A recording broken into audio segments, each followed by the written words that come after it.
Good morning, everyone, and welcome to the August meeting of the Development Management Committee. There's no practice alarm today, so if the alarm sounds, can you please exit through the doors and out onto the car park where you'll be looked after. If you have a mobile phone, can you please turn it off or to silent? And a little hint, there are no speakers around this room. All the speakers are in the side of this machine here. It's got a microphone and speakers. If you can't hear very well, pull it towards you. Don't grab it by the handle, just pull it towards you gently.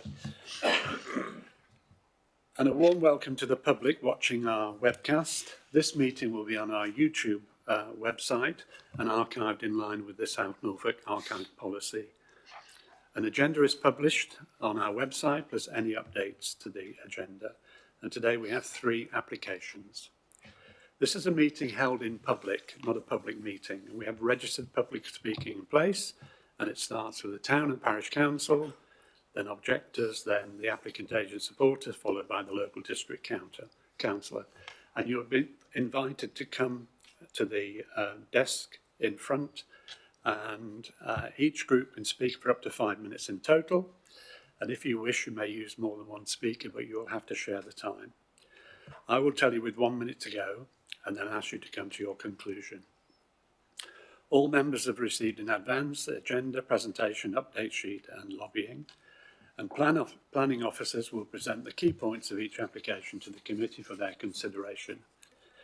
The members will then determine by a show of hands the applications before us today, and I will give you the result of that vote.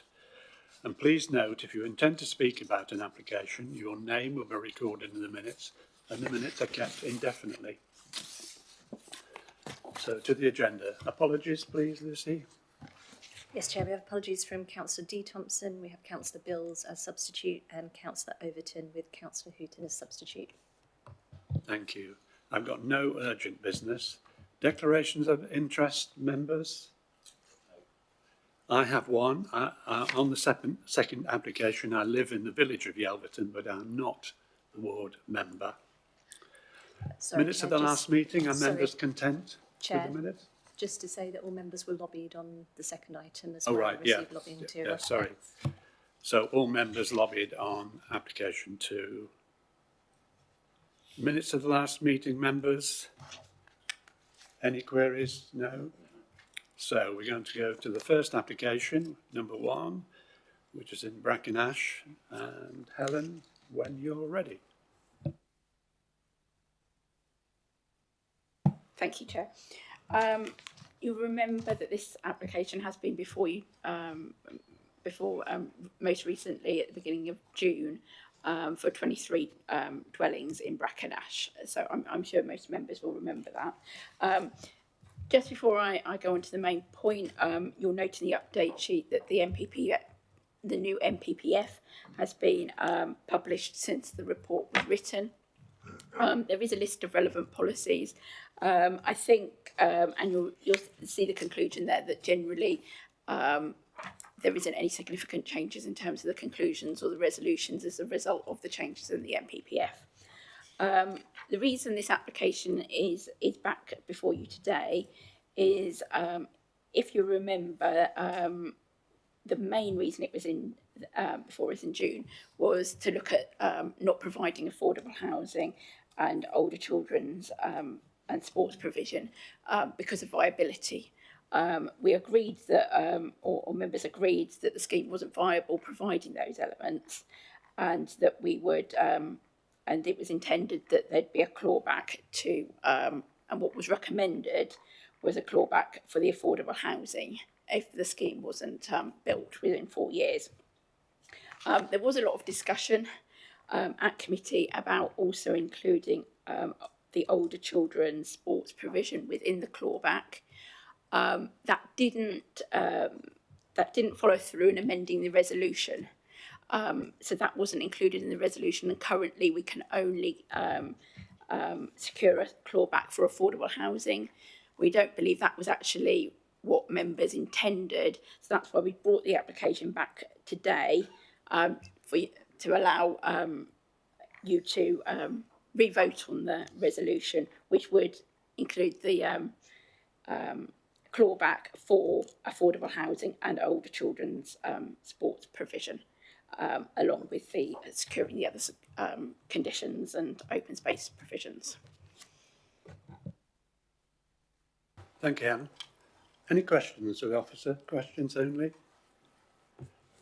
So just for clear basic, we're looking just to look at this recommendation, approve this recommendation, which now includes older children's sport provision as well as the affordable housing. Yeah. We have nobody registered to speak, so we'll go to members if members have got any comments. If not, I'll go straight to the vote. Jim?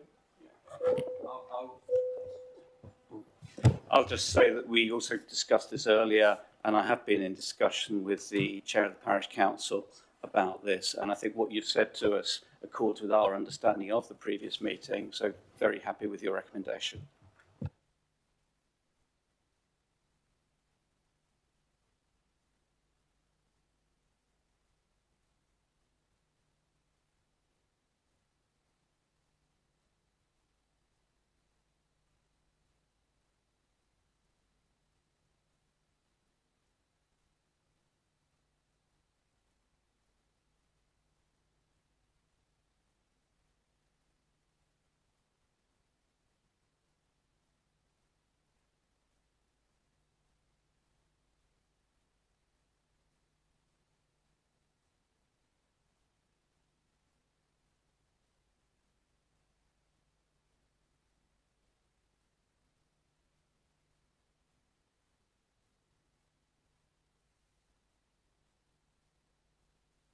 That's unanimous, Chair.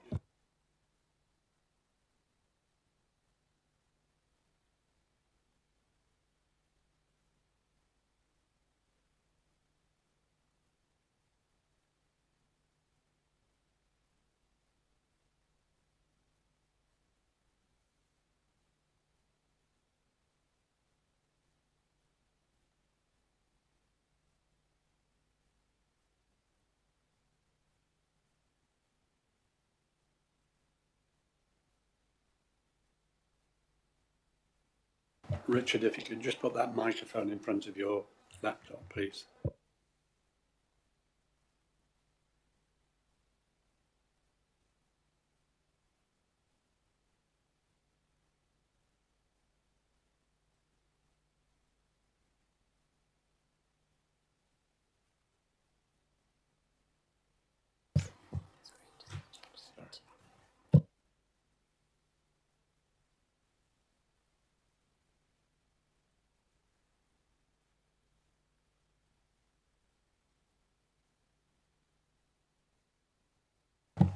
Okay, thank you, Chair. Good morning.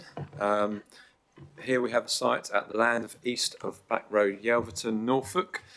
It's the construction and operation of a 15 megawatt solar farm comprising the erection of solar panels mounted on metal frames, centralised inverter housing, spares container, new access tracks, underground cabling, perimeter fencing with CCTV cameras, access gates, temporary construction compounds, landscaping and all ancillary grid infrastructure and associated site works.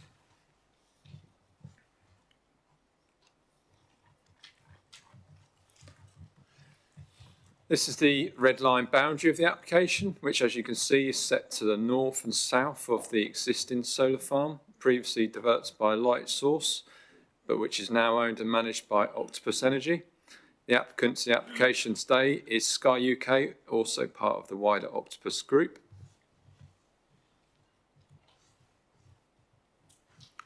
This slide shows the site within the area based on aerial Google Maps photography. The site is located to the north-east of Yelverton.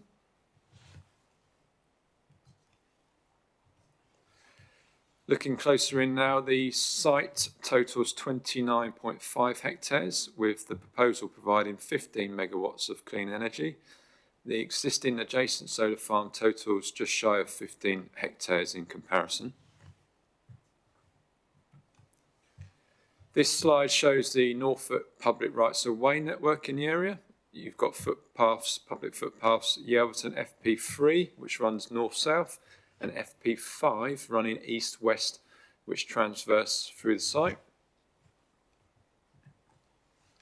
This slide shows designated heritage assets within a 5-kilometre search radius of the site.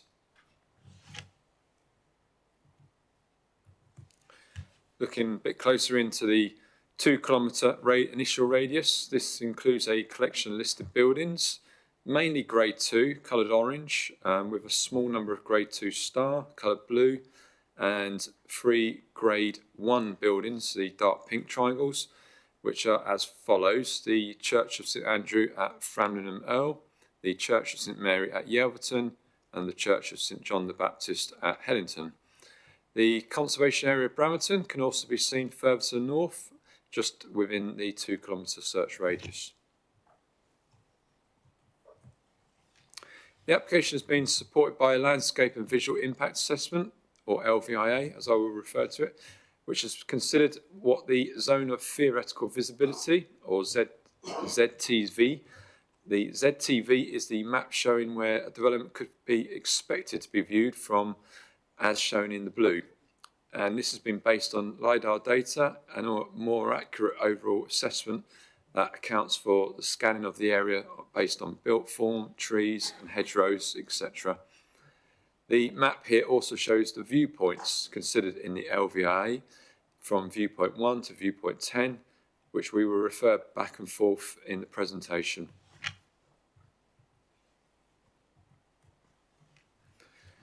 This is the proposed layout of the solar farm.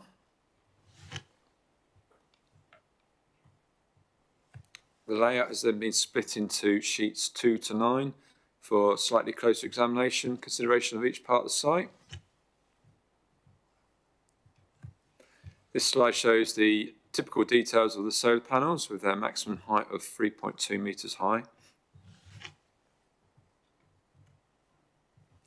So in terms of those sheets 2 to 9, sheet 2 here is where the panels would be in the northwest corner of the site. A minimum 10 metre wide gap is shown north-south for Yelverton footpath FP3. Charlow, Boarding, Kennels and Cattery is situated to the west of this area, which is separated from the proposal by a good belt of tree cover in alignment with the boundary. This is visually what is seen of that area, and you will see the view there towards the north, the A146. The tree cover can be seen on the boundary in the main photograph. The smaller photograph shows the view more panning around to the east with some good hedgerow cover also in view. So sheet 3, further to the east, this shows the position of the construction access of the A146. A temporary arrangement that would ensure all HGVs arrive at the site via the strategic road network. As part of the highway conditions, the road in this section during construction will be temporarily reduced to a 40-mile-an-hour limit. In an update to the report at that 5.33, the deliveries during construction would be now expected to arrive northbound and depart northbound along the A146, unless otherwise agreed in writing with ourselves via consultation with the Highway Authority. And this is to achieve the Highway Authority's desired left-in, left-out arrangement, also using a banksman. As per the condition, we would oversee and approve this final construction traffic management plan. The construction access is at a suitable point here in ecological terms, as the site boundary sits just on this stretch, unlike much of the site, which does not benefit at this point from established hedgerow near to Yelverton Garage. The plans would see a planting of a hedgerow along this missing section post-construction to provide a green edge all the way along the A146 boundary. Until it reaches the desired 3 metres height, a temporary green mesh fencing screen would also be provided as controlled via condition, and that would be deployed alongside the new planting to ensure drivers are protected also from glint and glare, as per the specialist report for this aspect of the scheme. This shows the area of the proposed access looking northwest from the boundary, with Yelverton Green just Yelverton Garage, and it just shows where that hedgerow is lacking on the road edge. Sheet 4 shows the proposed access track moving now towards the south, and this follows an established unsurfaced route. This is the view of the same area now, looking towards the south, with the existing solar farm screened by hedgerow formed as part of the 2014 application. A wildflower meadow mix was planted around the solar farm in this area, as can be seen here. A wildflower mix is also proposed for the east side of the development of the new site. Sheet 5 shows the existing access track onto Back Road into the solar farm being used for the new site too.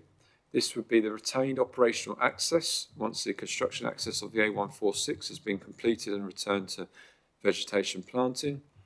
A small collection of the various typical infrastructure cabins and containers would be housed in this area too, as shown. We will now look at some photos of this track as the existing starting point at the top of the slide, and where it bends around in a clockwise form towards the Back Road junction. So this shows the existing access looking to the east with the existing solar farm there. Turning around the corner where the site is on the southern section then comes into view. This photo shows the panels of the existing solar farm in closer view as screened by hedgerows. Note the post and rail fencing with wooden posts and traditional wire construction, which is to be used in the new scheme, reflecting a complementary form of boundary treatment to the surrounding area. Moving along the site access, the access track, and eventually coming out onto the access point shared with Back Road. This view of the site is towards the east, showing the height and the density of the established hedgerow to Back Road.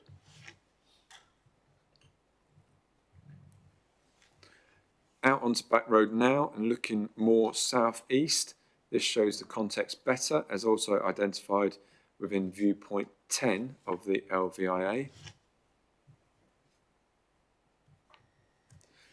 So moving across east now towards sheet 6, this scheme is at the point where the rows of panels are evident with the access tracks in between. Further across to sheet 7, this shows the furthest point of the development on the east side. The image shows a typical CCTV camera also along the boundary. Also to mention, this shows the area of the rectangular land to be used for grass and planting and ecological improvements such as invertebrate hotel, hedgehog house, reptile, amphibian shelters. This will be shown clearer in the landscape plan to come. This is a view of the access track again of this area on sheets 6, 7. Sheet 8 now shows the site relative to Back Road further south. To the northern section of this sheet is the public right-of-way Yelverton FP5. This shows the view from Back Road, again very well screened, but the only break allowing for the footpath to be accessed. View is as per the yellow arrow looking broadly east. Inside the hedgerow line now, this shows the panoramic view which I've checked on site, where sheets 5 to 9 are dissected by the public right-of-way footpath Yelverton FP5. This is considered within viewpoint 1 of the LVIA. So this is the considered view contained within the LVIA at years 0, the top image, and years 5 at the bottom, with the public right-of-way coming through the middle of it. Further to the south, along Back Road, looking northeast,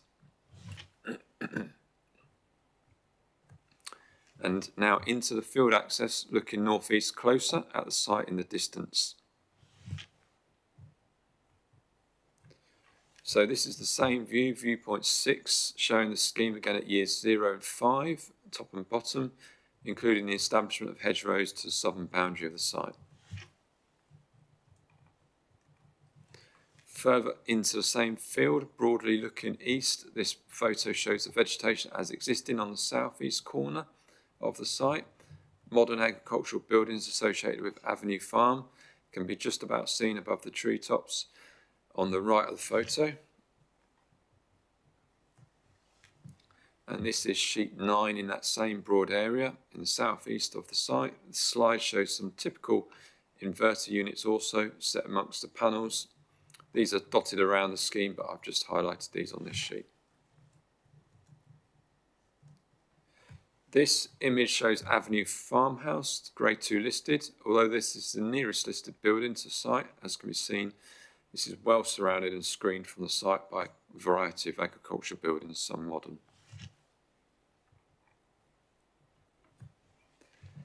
Avenue Farm, as also seen from the footpath of the Yelverton FP5 in the distance. This shows the typical post and rail fence construction and access gates to be used. This slide shows the tree protection plan, showing the intended tree protection measures to trees and hedgerows, also relative to the access road internally as proposed. This is the typical track detail in cross-section, 3.5 metres wide. This is the remainder of the LVIA viewpoints, which I have visited and viewed each of them in the field. Viewpoint 3, from looking across the A146 Loddon Road towards the west. As experienced in the field, the development further to the west is well screened by existing lines of vegetation. Viewpoint 4, further to the southeast of the site, again well screened from distance by vegetation. Again in the field, viewpoint 4 has been checked. This is the view from the edge of Bramerton looking south towards the site. The existing solar farm can just about be seen, although its visual impact is very slight. Slightly further back in checking the viewpoint to show the context also with the surrounding hedgerows. Same viewpoint at years 0 and 5. The view is considered in the LVIA to be medium to low value. The view here has elements of existing electrical infrastructure already evident. The planting and mitigation will help screen the development. However, some limited visual impact due to topography will be expected. Therefore, the LVIA judges this to be a moderate to slight adverse impact, which will become slight as the planting matures. The conclusions are considered accurate and fair. This slide shows the planting plans proposed for the development. As mentioned earlier, this includes an extensive area of wildflower, grass and plantings at the eastern block. The plan also shows some ecological improvements with bat and bird boxes provided. So just coming on to the new NPPF released on the 17th of August, just when the papers for this committee were being collated for publication. In summary, the new NPPF at policy W3 now requires the decision maker to give substantial weight to the benefits, i.e. social and economic, to the development of renewable and low carbon energy. Policy DM 4.1, our local plan policy, is considered to sufficiently reflect the guidance of the NPPF still, and the conclusions reached are consistent in the report of the release of the new national guidance. In terms of the new NPPF policy S5, on the principle of development outside of settlements, this is an accepted form of development, as it's circled there, circling energy as a considered form of development. Policy DM 1.3, our local plan policy, does not conflict with this approach, as it allows development outside of settlement boundaries where specific development management policies allow for it, and in this case particularly this is our local plan policy DM 4.1 on renewable energy. There is sufficient comparable similar consistencies between the NPPF W3 and GNLP policy 2, although the new national guidance gives more weight to the benefits accrued and is instead somewhat more silent on any apparent impacts. Policy 1 of the GNLP, which mentions sustainable development to include supporting infrastructure, can also be seen to be sufficiently aligned with Policy S5 of the NPPF. Policy 3 of the GNLP is also noted, and whilst the NPPF does not, within Policies W3 and S5, explicitly refer to impacts and harms, these are assessed moreover in the overall different new framework policies as set out in the update sheet. There is a general conformity considered here to be between the NPPF and the SN and the South Norfolk Local Plan and the GNLP, taken as a whole in respect of these policies amounted to energy infrastructure. So, in summary, the supportive principle of Policy DM 4.1 at a local plan level aligns with a stronger national support for clean energy. The local landscape and amenity criteria remain relevant, but should not amount to an unjustified policy barrier. Notwithstanding the above, as the report concludes, some localised impacts are noted, including the formation of the accesses and the views of the site from some receptors, e.g. those using the public rights of way, and some properties within a 100-metre radius with the visual effects landscape character. These, however, will be also subject to some mitigation too, in the form of additional screening and planting, which has some additional biodiversity benefits. The Council's landscape susceptibility in relation to energy generation, storage and transmission SPDs has been considered, and the proposal assessed as medium-scale category. This is considered to align with the design development guidelines within the SPD. The recognised benefits of the scheme include the development of the solar farm amounting to a further achievement for local and national net zero targets, improving the energy security and price stability for consumers, ecological and biodiversity enhancements including some notable biodiversity net gains, landscape features including vegetation, planting, hedgerow establishment, some employment creation benefits from the construction to a lesser extent, and also servicing and maintenance. The conclusion of the report at 5.127 further to the publication of the NPPF is still considered to be relevant and accurate, and that states overall the application subject to the conditions listed below considered to suitably meet the requirements of policies 2 and 3 of the GNLP and the Council's Development Management Local Plan policies, in particular DM 4.1 and thus DM 1.3, as also supported by relevant SPD guidance. The application is therefore recommended for approval in accordance with the provisions and the development plan and the NPPF. So the recommendation, Chair, is to authorise the Assistant Director of Planning to approve, subject to public rights of way matters being satisfactorily resolved and any updates needed following publication of the new NPPF, subject to conditions. Thank you, Chair. Thank you, Richard. On that recommendation, if you just go back, the public right of way, we're in touch with the public right of way, but we're waiting for them to come back to us on that basis. Members' questions and questions only? Thank you for the presentation. I get how we're going to how the mitigation will work in terms of the visual impact. Can I just ask about the noise issues and the dogs and cats next door? What's our sort of view of the noise and the mitigation around that? Yeah, so the Environmental Health Officers reviewed the noise impact assessment. Obviously, it looks at background levels. Road noise is very highly prominent in this area. Obviously, the main noise concerns would be with the construction. Obviously, we've got a construction management plan, which in draft form, the consultee, the environmental quality consultee, is happy with, but that will tie down the exact form of piling. But we believe that a quieter form of piling can be provided rather than a traditional form of piling that might create just more disturbance. That said, there's a really good line of vegetation in between the two, and the noise impact assessment believes that the overall amenity will be protected, which the environmental quality officers is content with. So, subject to those controls on the conditions and the noise impact assessment. The other thing to note is that in terms of the actual ongoing infrastructure, that would be retained as per the plant detail that's been provided to us. So if the applicant ever did want to change the plant detail, which has its own noise criteria, then they would have to agree that with us first to ensure that that noise level is maintained.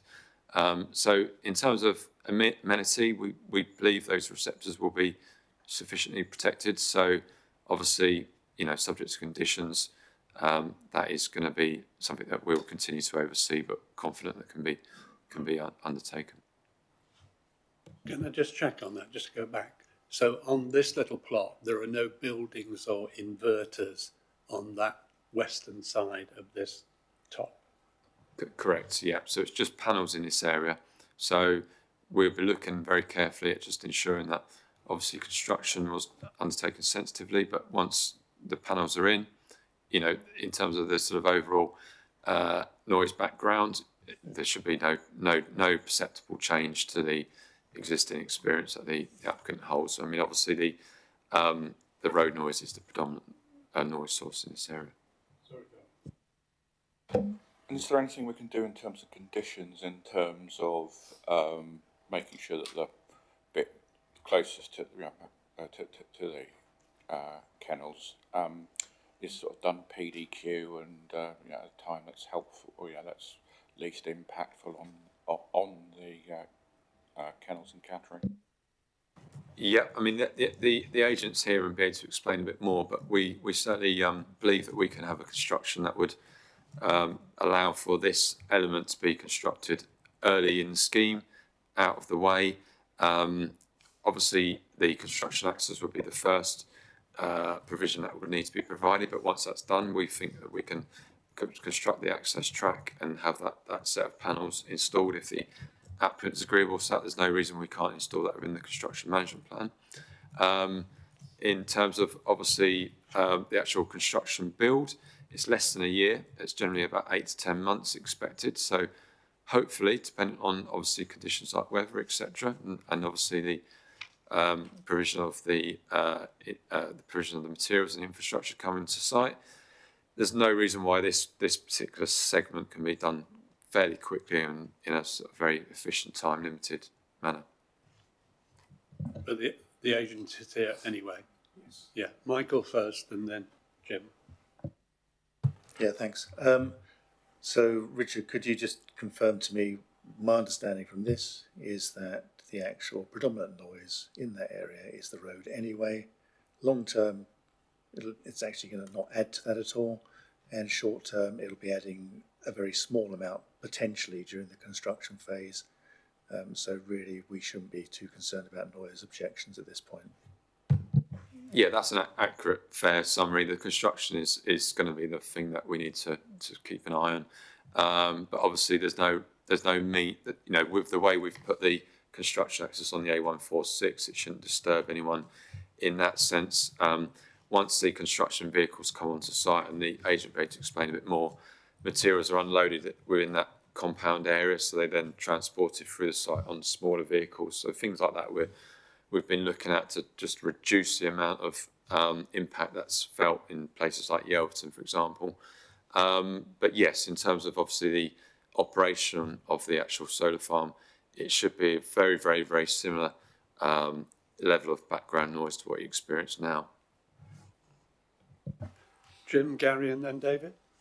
Yeah, same topic, Richard. As far as I can see, the noise assessment's been based on human hearing. I think dog hearing is known to be quite different, and intuitively, some of the noises that come out of inverters are probably fairly high pitched. So I just wondered if there is actually potentially more of an impact than has been allowed for in any assessment that's done to date. And also, your I don't know which page of your presentation it was. There are some black dots that I think show the inverters. Black dots are cameras, aren't they? So you've got the triangular in there. You can just see on the sort of southern edge of the red line boundary. The rectangular area is the inverters, and then the squarer shapes with the CCTV. If you just put that out on the northern boundary, they're the CCTV cameras. But yeah, in terms of your points, like obviously you can see here, you've got CCTV camera, but no inverters on that area nearest to that particular Cattery kennels. As you go through, I misinterpreted the chart, I think, because I was looking at a different one and it looked like the reverse to me. Okay.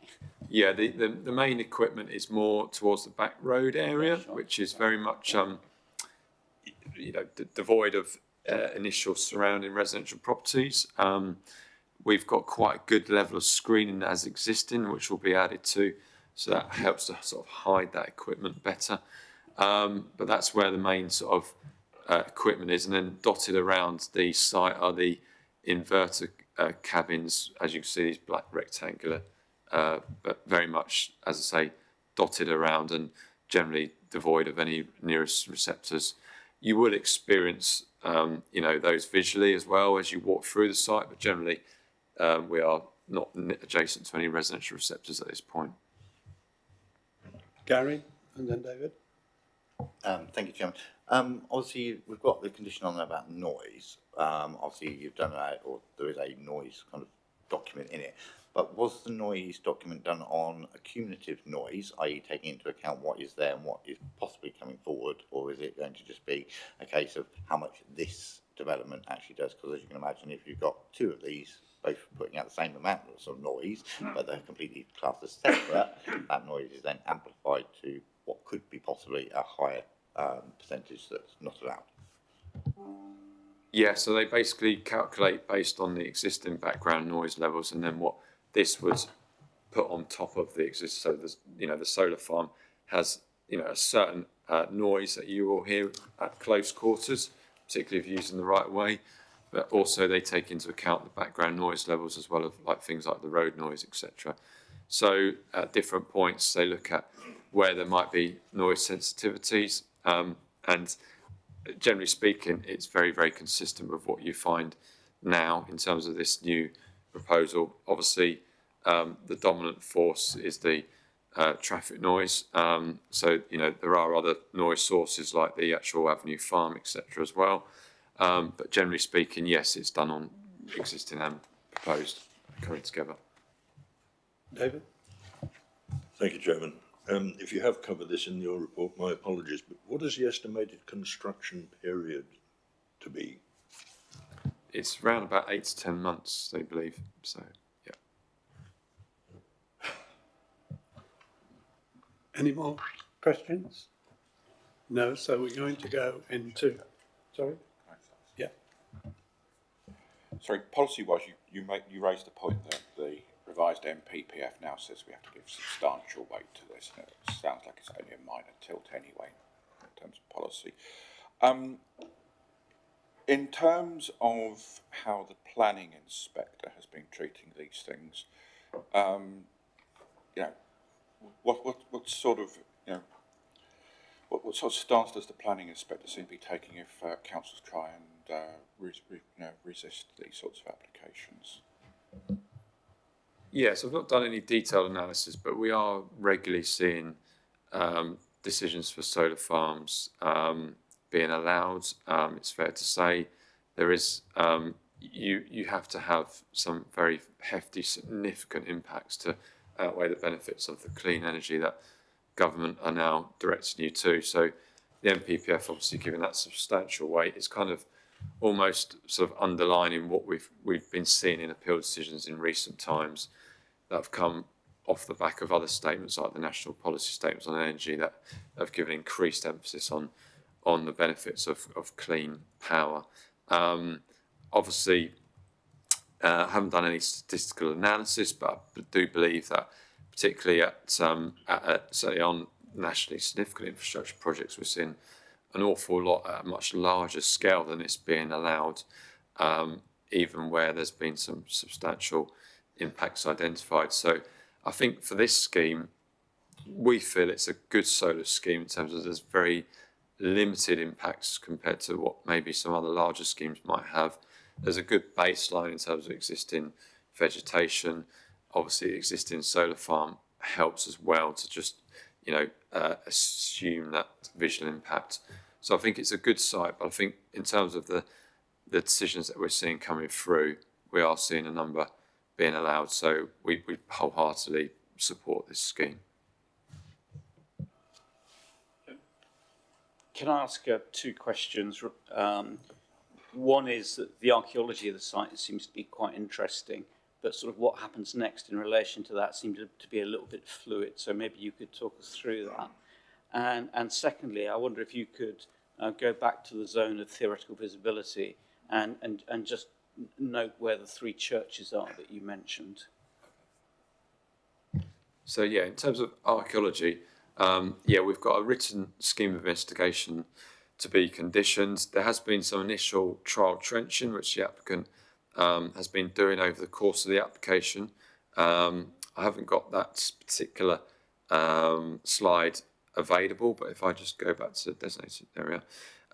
So in terms of the actual site, there was some potential finds from that initial trial trenching. Actually, in that, if I just go back to the sheet 2, actually in that sort of northwestern corner of the site, trenches 1 and 2, and so that will be subject to further detailed investigation. And if anything is uncovered or revealed, then obviously we have the ability to adapt the scheme. So it might well be, for all intents and purposes, that you don't actually see any panels in that corner. If obviously we do have to look initially, we have to look at some further archaeological investigation. So that's all conditioned as part of the scheme with Norfolk County Council. So they will oversee the detail of that coming through, but they're content with the initial findings of the trial trenching and the investigation so far.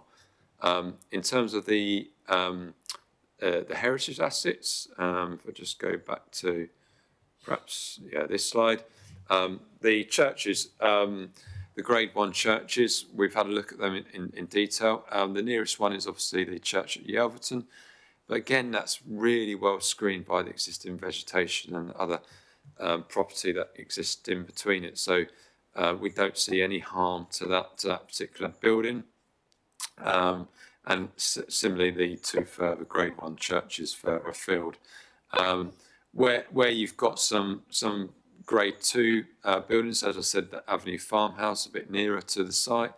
All of these are heavily influenced by either vegetation or other buildings around it. So yes, there's going to be a very negligible amount of harm, and the new NPPF asks us to now consider that harm in the overall significance, or its overall significance in terms of the wider scheme. But the wider scheme is considered to be still supported given its overall benefits. The harm is very negligible. So in terms of heritage assets, we think it's a good scheme, and it's got a good baseline in terms of screening by vegetation and buildings. So it's good.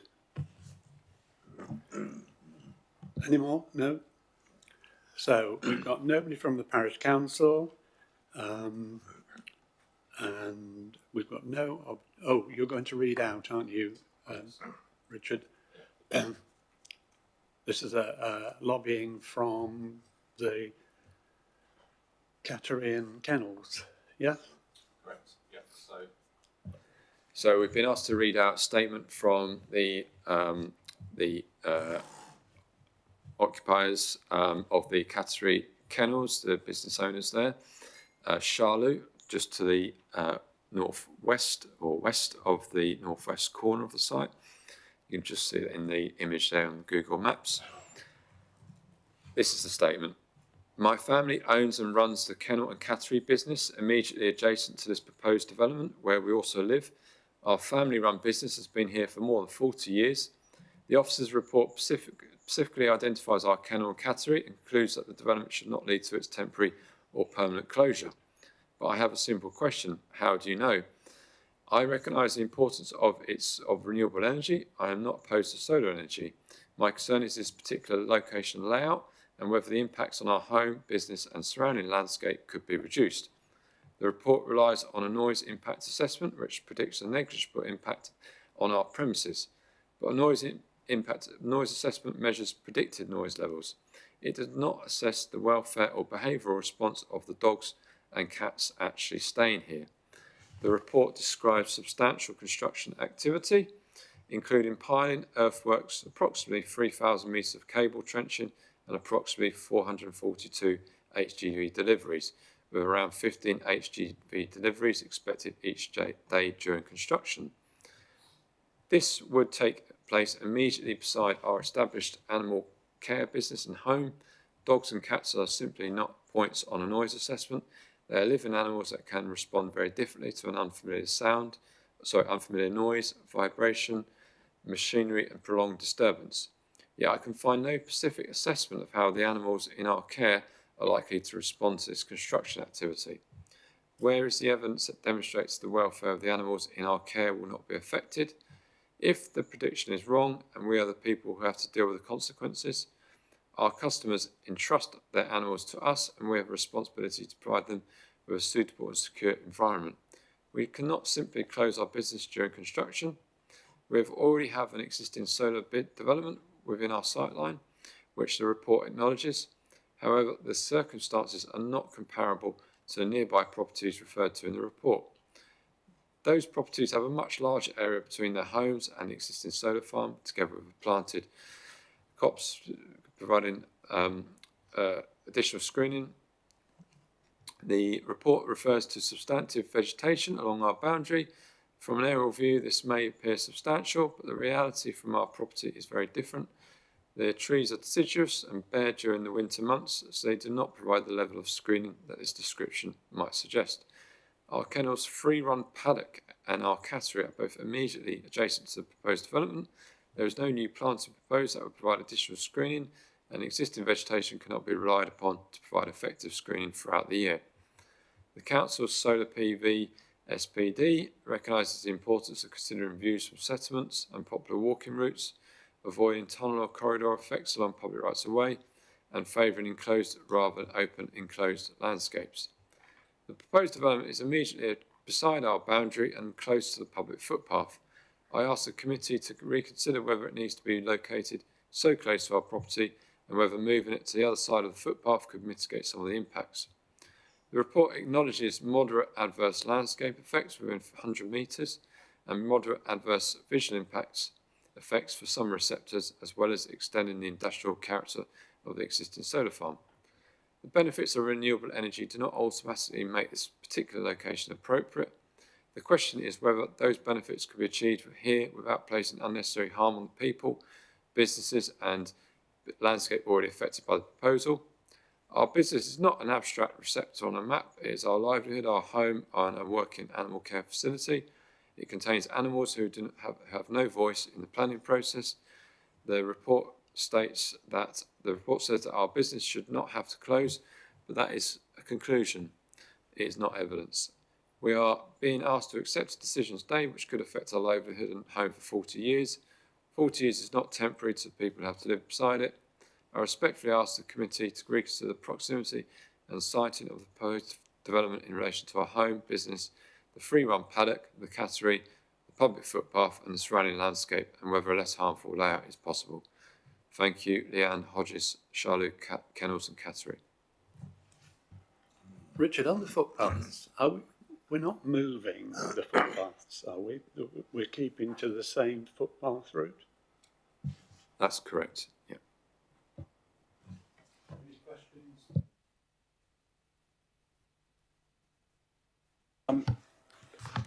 Good letter. I was struck by the "do we know" comment. Who knows? As I said earlier, I think that there could be some significant impacts. So my question is, could we add a condition requiring the applicant to actually do a noise assessment from the point of view of the kennels and cattery and make final approval subject to appropriate mitigation if that assessment indicated it to be necessary? I don't see why we can't do an additional condition to look at. We've got, as I mentioned, a construction management condition. I'm wondering whether we can also have an additional subsection to specifically look at the construction of that area and an updated noise impact assessment that takes into account, obviously, animal welfare.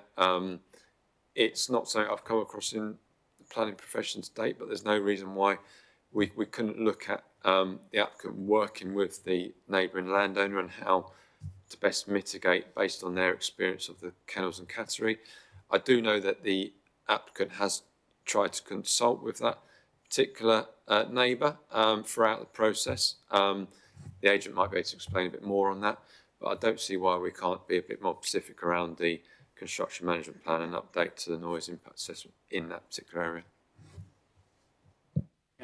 Well, you're limiting that to the construction management plan, not the actual operational of the solar farm, which I think is a part of the letter. And it would seem to be that we don't really know what the impact of the solar farm in operation will be on the cattery. Richard, on the HGVs, the HGVs are not going to go to this corner. The HGV deliveries are in a separate area. That's correct. That's in, I don't know how well you can see that, that's a square area just off the proposed construction access. Can you wiggle your mouse around? Yeah, sure. Is it in the bottom one? This sort of area here. So the vehicles will come in via the new construction access. This compound welfare area would basically allow for the materials to be disembarked, and then they'll be transported on smaller vehicles around the site. Obviously, yeah, in terms of going back to Councillor Webber's point, operationally, the noise impact assessment concludes there'd be no perceivable effect on that business. So I think it is more construction in that area, but obviously the updated noise impact assessment can maybe draw on that a little bit closer. But I think the point is that we're talking about different receptors, whereas the noise impact survey to date has been based on human receptors, and I'm not disputing that. I'm concerned about the business that's been conducted there and the impact on that business. I think, because our understanding is that particular corner could be very, very quickly undertaken. We did, I did even ask the question whether there was a better time of year to the owners of the kennels and cattery, but I understand they're very much busy throughout the year, so that doesn't really help. But I'm sure we can look at how we can mobilise that to be done quickly.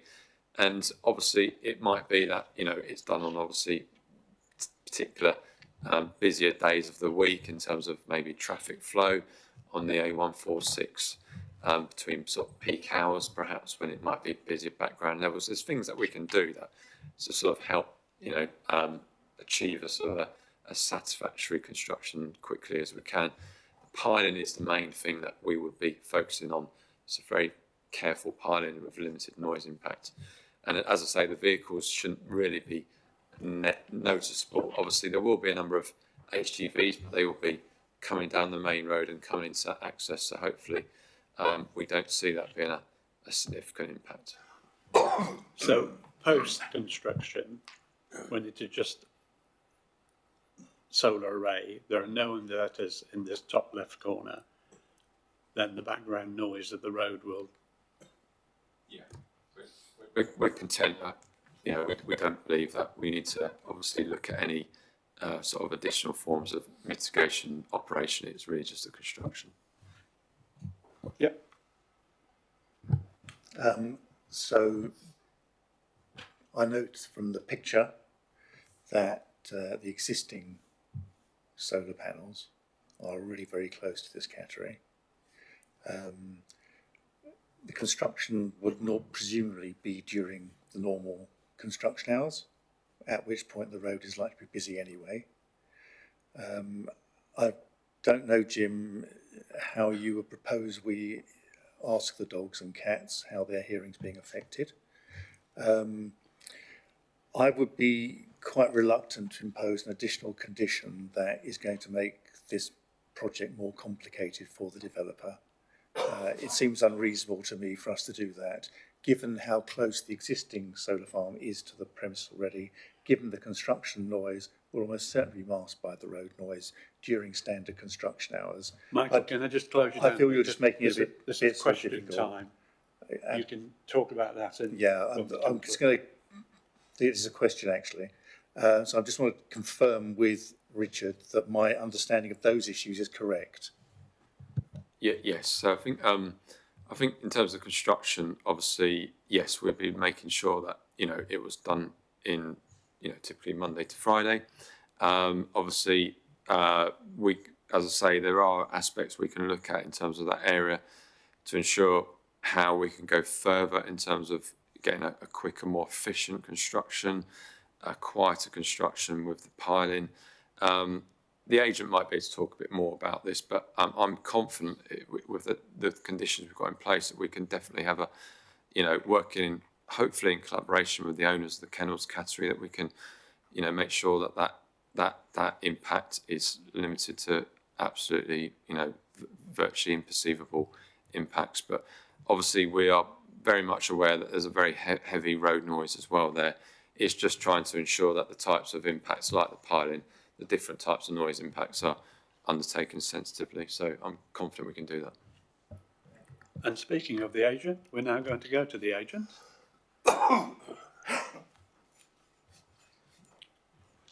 This is Jack Ellis. Jack, could you do me a favour and bring that to the middle microphone, that sign, no, the sign, and just speak into that microphone. And if you pull it closer to you, we'll hear you better. So you've got 5 minutes. We'll warn you with 1 minute to go.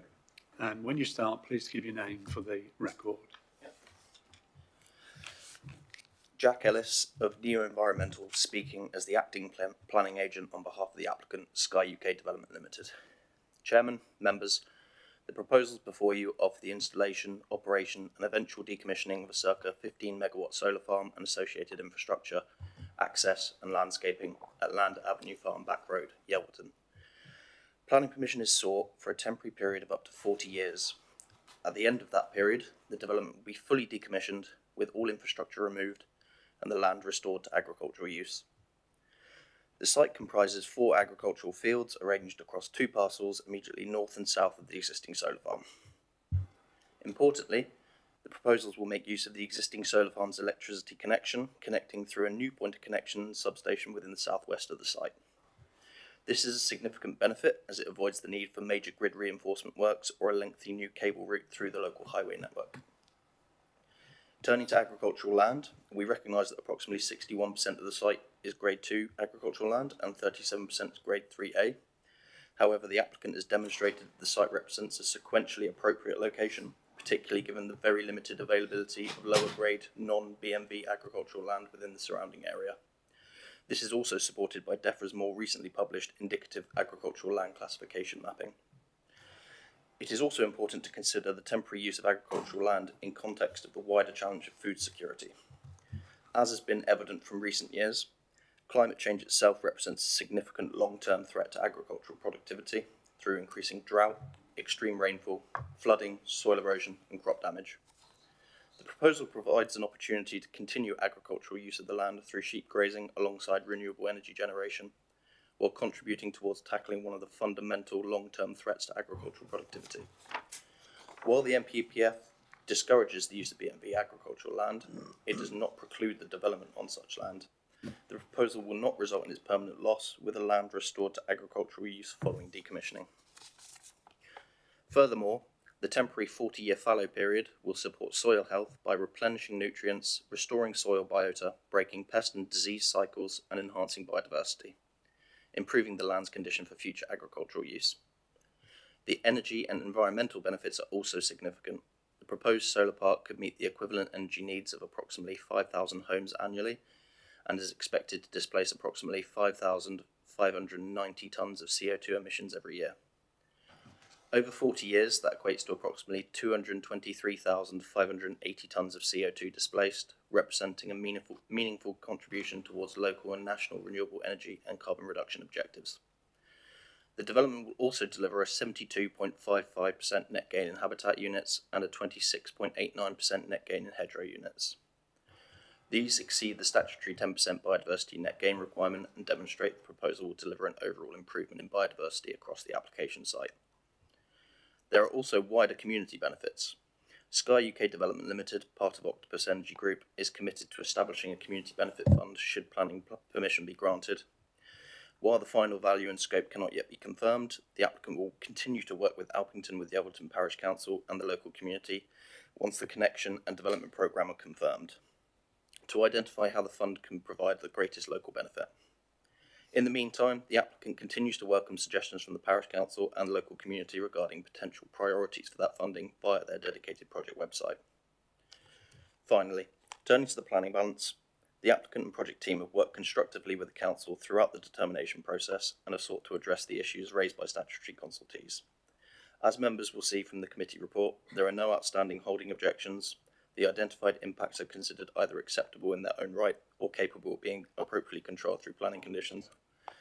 The proposal was therefore considered to accord with the development plan as set out in the officer's report and recommendation. Members are being asked to consider a temporary and reversible form of development which would deliver substantial renewable energy generation, significant carbon savings, biodiversity improvements, and wider community benefits. While we acknowledge that there are some localised impacts, these are limited and can be appropriately mitigated. In conclusion, the applicant considers that the substantial benefits of the scheme clearly outweigh any limited localised harm. For those reasons, on behalf of Sky UK Development Limited, I respectfully ask members to support the officer's recommendation and grant planning permission for the proposed development. Thank you, Chairman.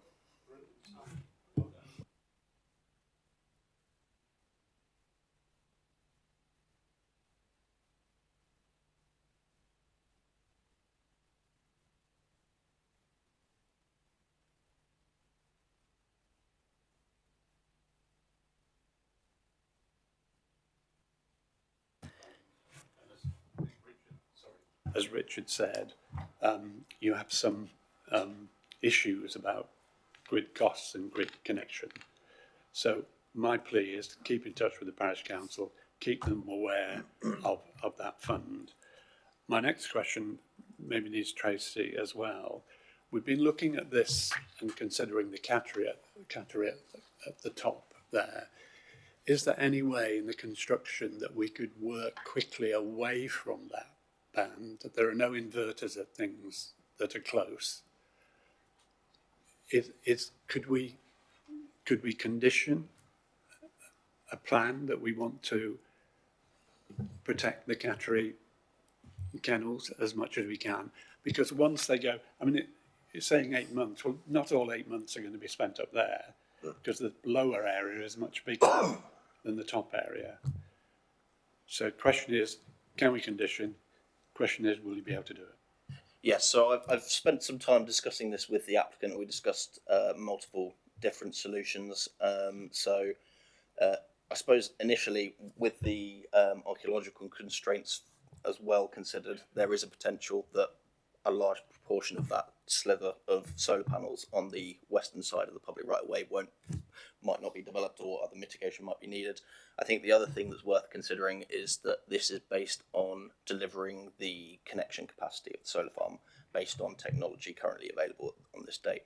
Now, when the grid connection is finally confirmed following Gate 2 and the applicant's got their final grid connection offer, again, with the current evolution of solar panel technology, there might be more efficient panels by the time this comes forward, and actually to develop the capacity that is needed for the solar farm, there might not be the need for as many solar panels as we've currently got on the current design. So there is, I mean, speaking with the applicant, the most logical place if they need to lose panels is this area here, given the other constraints, given the proximity to the existing receptors as well. So there is a possibility that come the detailed design stage that might not be necessary. Regardless of that, if it is necessary, we're happy to accept a condition that secures a more detailed construction noise assessment that would actually measure the like I say, so the current version that's been submitted is based on an assumption of the construction method, but that has yet to be decided. It'll be decided following detailed design and procurement. So if necessary, there's the need to do to install temporary acoustic screening as well along that boundary to mitigate that noise during that period. We can provide notice to the owners as well of exactly when those works are going to take place, so they've got just warning of what, exactly when that's going to take place. There are multiple options. Again, obviously we can require that the most or the least noise sensitive construction method is used as well for the piling as well. So yeah, there are multiple options. In terms of operational noise, again, the design has been purposely designed to move any noise sensitive equipment away from that receptor. So there's only one inverter within that northern field, which is located in the very southeastern corner, as far away as possible from that receptor. The solar panels themselves will produce no noise, so operationally there's likely to be hardly any impact at all. As demonstrated, it'll be unrecognisable. In terms of the receptors, in terms of animal receptors, now there isn't currently any British standard to do an assessment for animals. Now, just not to say that we couldn't do something bespoke even still as part of that assessment, or provide something that's relatively bespoke based on the hearing ranges of dogs and cats, for example. But yeah, like I say, the current noise assessments have been produced to British standards, which are based for human hearing, unfortunately. Yeah. Tracy, just to condition, or do you have it ready in your mind now? No, I think you can delegate that to us. I think Richard's outlined it, and you've got the applicant's agent has outlined it as well, in terms of that will hinge upon the detail within the construction management plan. I think to talk to your point around, could you control what parts of the site are constructed and the necessary mitigation? Absolutely. So that would probably lend itself to some sort of phasing plan or something in the construction management, which sets out which aspects are being constructed and what necessary mitigation is necessary at that point.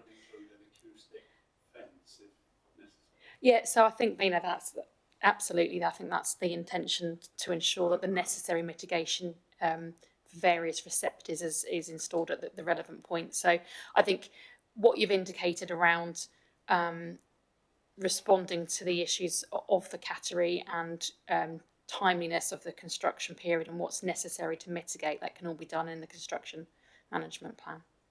Thank you.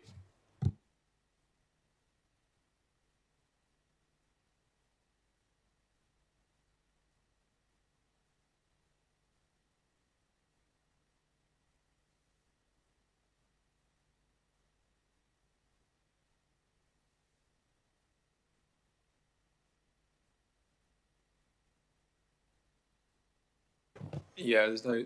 I mean, obviously, if they do install less panels, then obviously they're sort of part influencing their permission, so we wouldn't necessarily oversee that detail. But that's interesting to hear. So, that's good that the applicant's willing to work with us in terms of identifying any efficiencies might be in that area.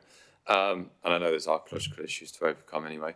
But no, the actual design detail of the panels, etc., are all in the approved plans to be approved. So we'd have a construction management plan, a phasing plan that would oversee what you're seeing now in terms of the actual finer detail.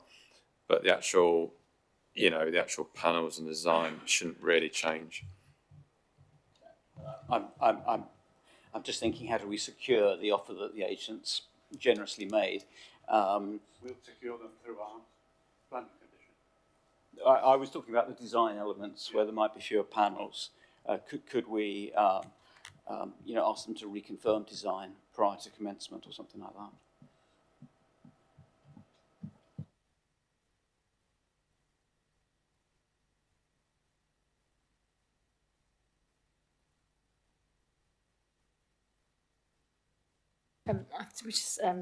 The construction management could have embedded wording if the scheme is reduced in any way in terms of not needing all of the panels, that the location and plan of that is agreed with the local planning authority as part of that condition.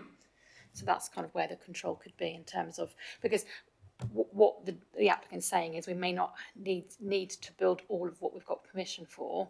That doesn't need to come back to the local authority. You've given consent for everything. If someone chooses to partially construct, then that isn't a test for the local authority. But where we can have some influence and understand that is through the condition to agree where that reduced scheme may result. One question for Jack from me. And it's just information really. You talked about the need to get Gate 2 approval. What is the timing of that? Because I think there's a bit of a moratorium on it at present. I'm not entirely sure what the latest position is. Again, the updates from Nesso are constantly changing. So I think the current, the next window is due to open any time now, within the sort of the last quarter of 2026, and then once that opens as a 2-week submission window, you have to demonstrate that you've got planning consent as part of that process now. So once we have planning consent, then that application would be submitted, and then I'm not entirely sure what the timescales are after that for when they come back. But yeah, again, we just won't know until the end of that process what the connection date will be. Any more questions? No? Thank you very much. If you'd like to go and take your place again. So we're out of public speaking. So we're going to members for thoughts and comments, please. Who's going to go first? Nobody? Yes, sir. I suppose to sum up, this is a small scheme. It's incremental to an existing one. It's very sort of clear. A lot of thought has been given to the visual mitigation, and I certainly get the impression that the applicant is quite considerate towards the kennels and cattery as well, to be honest with you. I do just want to sort of just emphasise the point that Jim was making. I do think just a small piece of additional assurance work on in respect of the animals' hearing would be good. I know Mike sort of asked, well, do you ask the dogs or whatever? But with respect, well, you've met my dogs, Chairman. You know that they can hear any damn thing. I would be very, as I say, very keen on just that little bit of extra assurance and mitigation, please.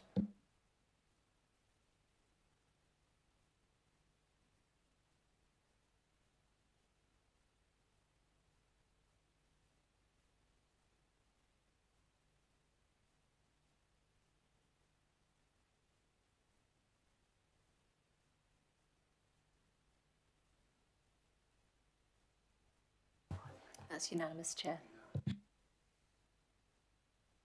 Can I just clarify in terms of that, what you voted on around that amended resolution around the construction management? We've obviously talked around a number of matters. We've had a couple of councillors have proposed some additional assurance work around animals.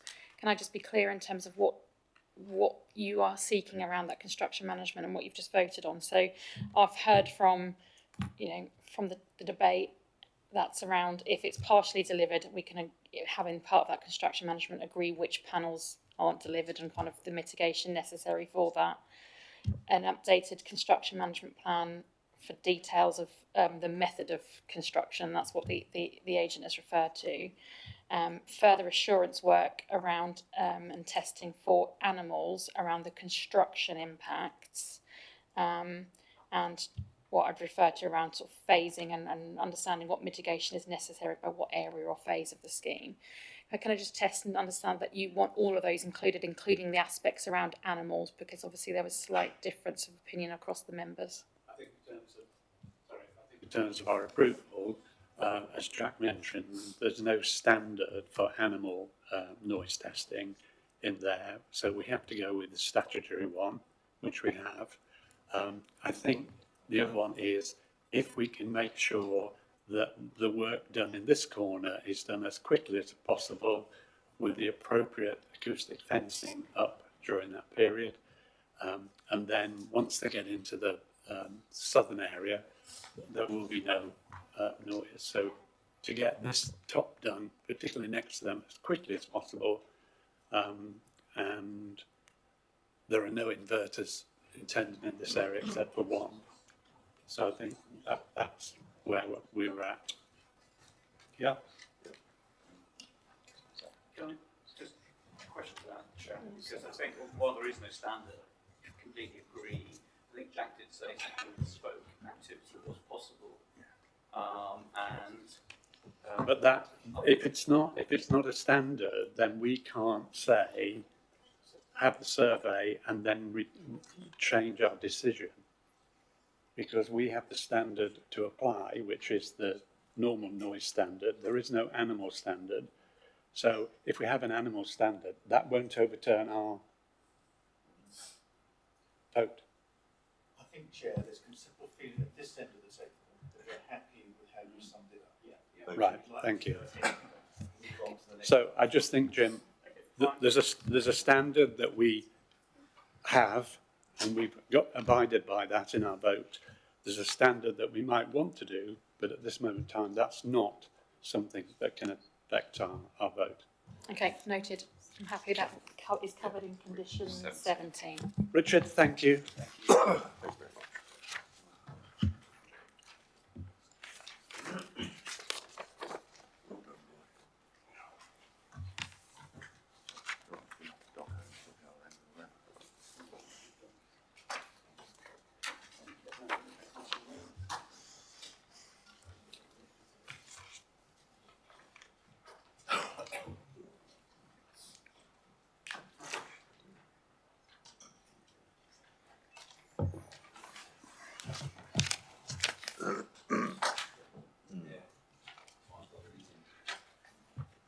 Sundas, if you can just pull that microphone closer to you, please. Thank you. And when you're ready.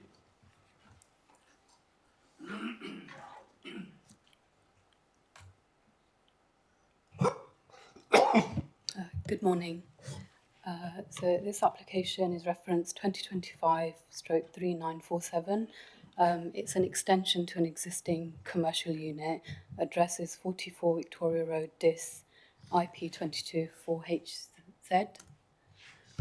We've got a site location plan here with the site boundary in red, and then the blue line shows a bungalow within the applicant's ownership.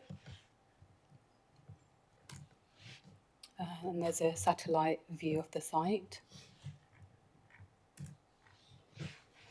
Here we've got a proposed site plan. So in black, here we've got the existing commercial building, and in red is the proposed single-storey extensions. And then this is the front of the site. We have existing parking here and access off Victoria Road, which remains as existing. So there's no changes there. And then at the back, there's some informal parking at the moment. And then the proposal creates marked bays at the back. And then we've got a proposed floor plan. The purple hatched area would be allocated to the vet, and the green would be allocated to the ladies' boutique.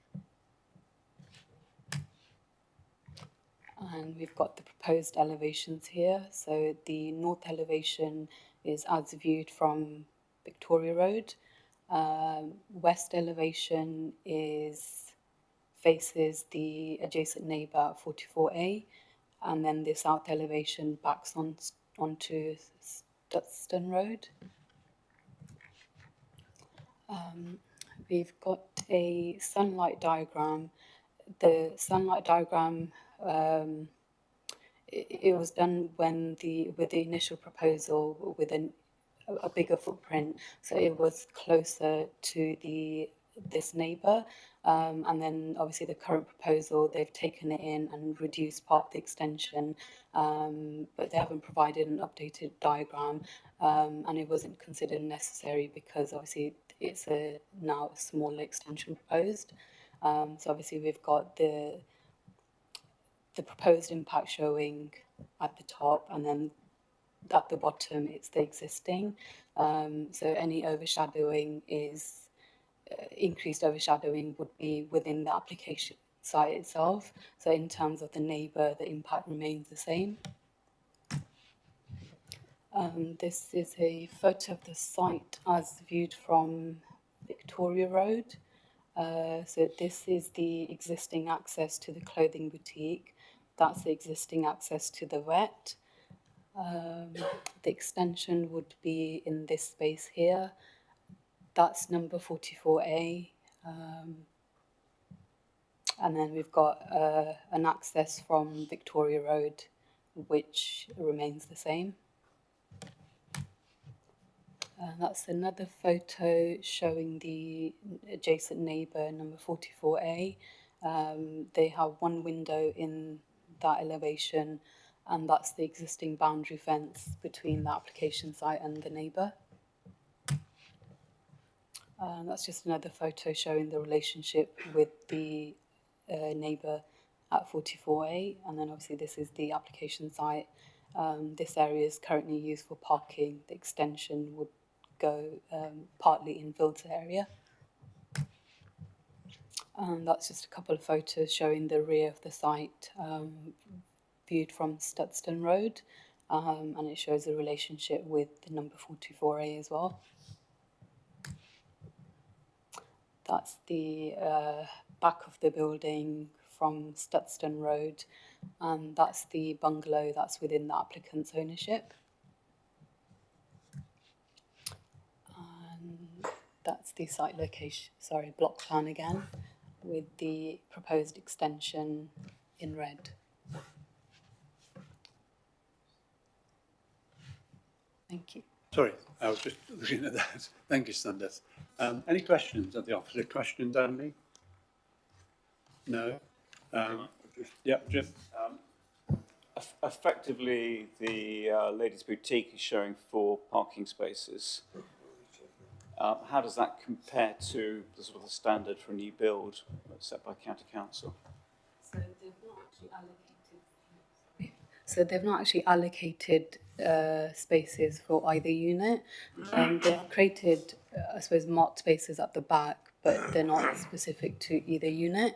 In terms of parking standards, I think there's no specific parking standards for a wet, so I think we've applied retail parking standards, which would generally be higher than any other use class, with falling within Class E.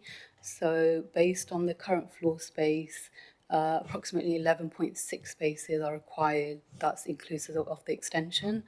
And the site at the front, although the spaces aren't marked, there's space for at least 8 vehicles. And then there's 4 additional spaces at the back, so it would meet the current parking standards. Thank you. Any more questions? No? So we're going to go to public speaking, and we haven't got the parish council, but we have Lisa. Hello, Lisa. Lisa is an objector. You've seen what's happening, Lisa, so if you could sit there. You have 5 minutes. We'll warn you with 1 minute to go, and when you turn on, if you can pull it a bit closer to you, and when you turn it on, please give your name for the record. Okay, you'll have to forgive me, some of my notes are on my phone, okay. So I'll just scroll up and down. So yeah, obviously I have put in to object to the extension. Sorry, I'm really nervous. Don't have to do this very often. I wanted to be here basically to kind of explain, we've put everything in writing, as well as we thought that we could, so that you can have time to go over that and everything. In regards to parking, it's one of the things that we were concerned about. On the original plans, the extension was away from the back of our garden, closer to our house, and on the plans there was, I think it was 3 or 4 spaces that were drawn out to the back along Stoston Road that were for staff. But now obviously the extension has moved away from the front of our house but towards the back. There's been no mention now of what that parking will be, and if any at all. And because those spaces would then have to move, there could, I don't know what the turning space potentially will be going out onto the main Stoston Road, like reversing out. I'm not sure because it's not been included. Towards the front, as we've just heard, there are spaces. There's usually 2 allocated to the shop, which are closest to our house, and then the rest is for the vets. I have spoken with the vets, and parking is a problem. There's sometimes not enough space for people to park, and they're not allowed to park. Like, staff are allowed to park into the car park that's to the left of this area of planning, but customers are not. So we've had customers parking outside of our house. So one of the concerns to me is that if the business premises are made bigger and more custom can be there, I'm not sure where the parking, where people are supposed to park.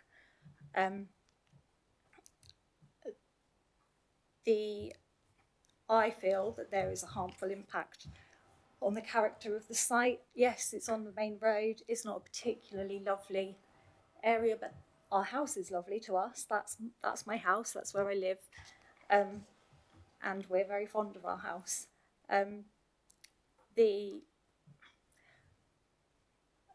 I appreciate that the application had changed and it's been brought away from the front of our house, but now we're going to have this big grey building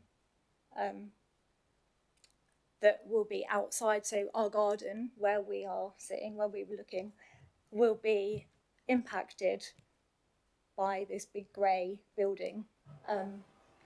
The height, I know it's all been explained and it's all there, maybe doesn't sound a massive viewpoint to you, but it is. We've held up, it sounds really silly, a big bit of plywood up and our fence. It's not very nice. At the moment we can see blue sky, we can see houses. We are in a residential area, not, can't think of the word. But yeah, that it will have a detrimental impact on our house and our home. 1 minute to go. Obviously, it is appropriate to maintain the separation between residential and business properties, and yeah, the measurements are all there. We're living it. I've mentioned the parking. Yeah, again, it's just our views, and also the planning, the drawings and things. They've been very questionable. We've brought up lots of questions, which I think you can all see. There is still the discrepancy on the elevation, the 2 elevation drawings, which we mentioned, which I don't think has been looked at again. Sorry if I've rambled. Don't worry. Thank you. We'll see that. Martin. Can I just confirm which your property is? You introduced yourself, you didn't say which one. Which one are you? 44A Victoria Road. 40. So, okay, yeah, I've got that on the map. Thank you. Yeah, that's one of the drawings that doesn't really come across as. So the front of the existing business property is much more forward than that. So everything becomes closer to our garden and our house. It's quite a visual to look at that. It looks like there's quite a distance. The front of the building is more to that first corner of our property. Sundas, there are 2 numbers there on this diagram that point from the new build across. Can you tell me what those distances are? I can't read them. These lines? Yeah. So 3.8 metres. 3.8 metres. 3.8 metres. Yeah. Thank you. Chair, can we just confirm those measurements are based on the new proposed footprint?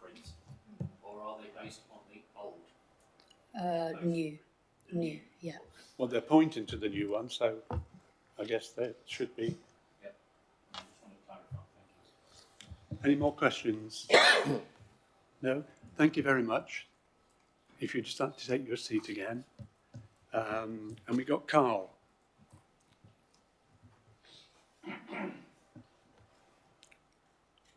Carl is the applicant.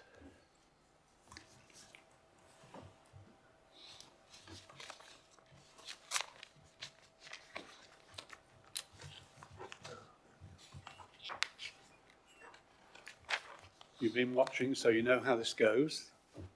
You have 5 minutes. We'll warn you with 1 minute to go. And as soon as you turn the microphone, please give your name for the record. Just pull it towards you, Vic, because they're not fantastic microphones. Okay. Carl Humphrey. Turn down. The right hand button. Sorry. Yeah. Yeah. Oh, gosh. Carl Humphrey, the applicant. I too am nervous. I've not done this before. I own various properties in that end of this. They've all been purchased and improved visually to make this look better and to offer improved services. I will save some time at the end about the parking because there's some important facts about that. I purchased the property 10 or 11 years ago. It was a bright yellow toucan hire building. And there was builders in and out there from 6:30 in the morning collecting mini diggers, cement mixers with lorries, high-abs and everything else. The property wasn't for sale or on the market. It was just such an eyesore that I tried to buy it and approach the owners and purchase the vehicle. But at that point, like I say, from 6:30 in the morning, there was builders collecting cement mixers, mini diggers and everything else. So I purchased it to improve that end of the town as opposed to necessarily a business opportunity. After I purchased the vehicle, I renovated, improved it and found a tenant. Despite I turned down multiple tenant applications who wanted the building for fast food, tyres, garages, warehouses, vape shops and barbers. I'm an unusual landlord in as much as I don't take the most money. It's about what I can do for that end of this. The only tenants I've ever had in there were a mobility scooter company who were obviously quiet, neat and tidy. Then there was a ladies' charity that provided sanitary ware to families that couldn't afford it. And then the current owners are a vets and a ladies' boutique. So I've ignored the more money, which I could have taken, and just chosen tenants that are neat, tidy, sociable hours, and complement, services to this. So I don't think anyone would disagree that the area's been completely improved.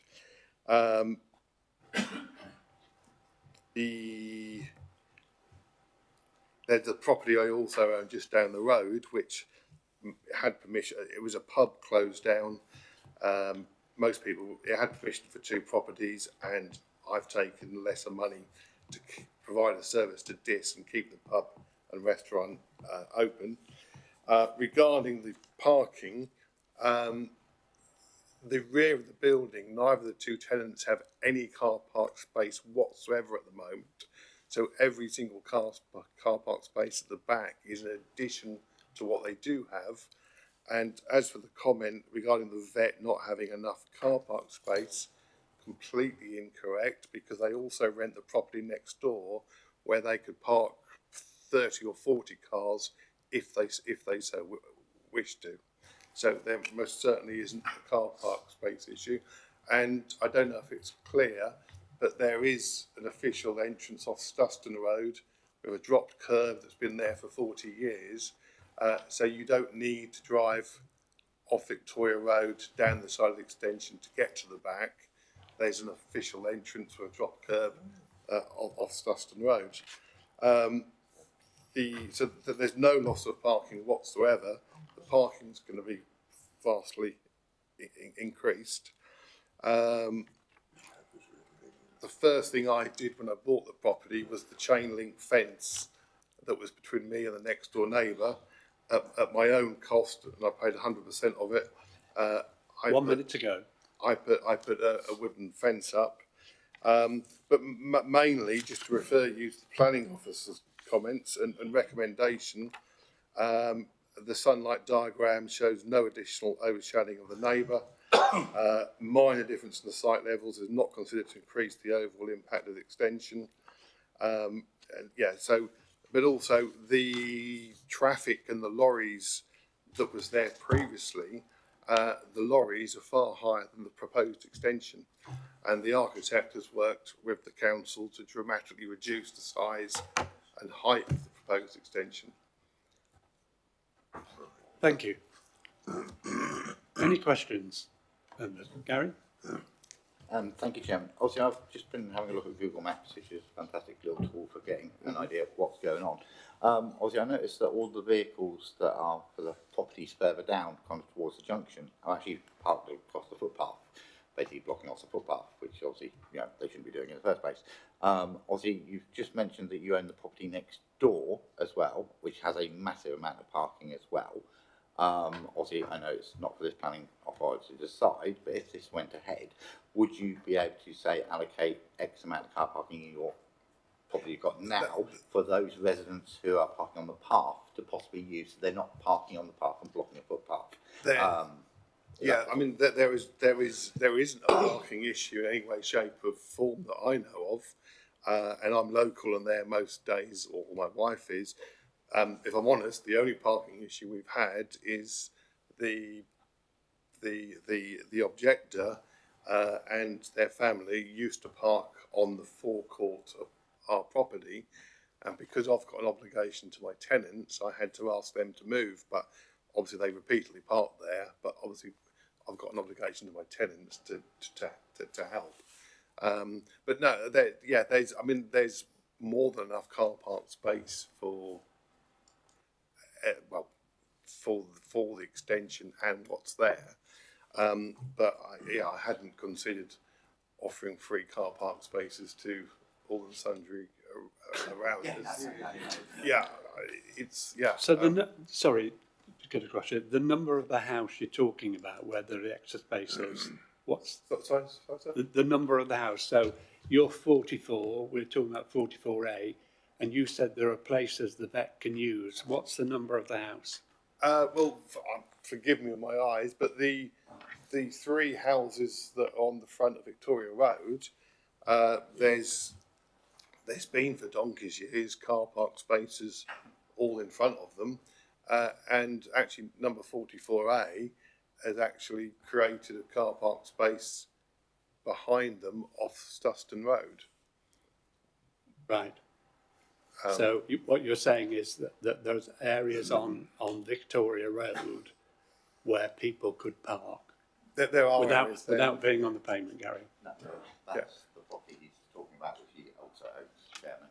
But on the back of it, he's got down curbs so they can get in there as well. Where on this map here, where it says number 44A Victoria Road and the great big long red arrow, where that red arrow finishes, so at the back of their garden, they've actually created an area there with stones, and they park their car there, or one of their cars there. Oh, press it again. Yeah, thank you. Sorry, it's just they don't both work at the same time. We've got the buttons. If I can just clarify, Chairman, I appreciate in terms of kind of some of the practical arrangements for the existing residential properties and some of the questioning, but obviously you're considering this application in relation to the parking for this scheme. There may be a deficit of parking for the residential properties, but this scheme shouldn't and doesn't have to resolve that. So has this site got sufficient parking in relation to parking standards? Have we tested that with the Highway Authority? The answer is yes to that. So you've got sufficient parking for the scheme in front of you. Yes, I think we understand that. But what was said was there is parking and an overflow space where the vets people could go. That's what I was trying to get to the bottom, how close that is. Any more questions? Jonathan and then Jim. You're obviously very careful, it sounds like, in terms of your who's select as tenants and so forth. Can I be really impertinent and ask what sort of length of lease and so forth, say, the existing vets have at the moment?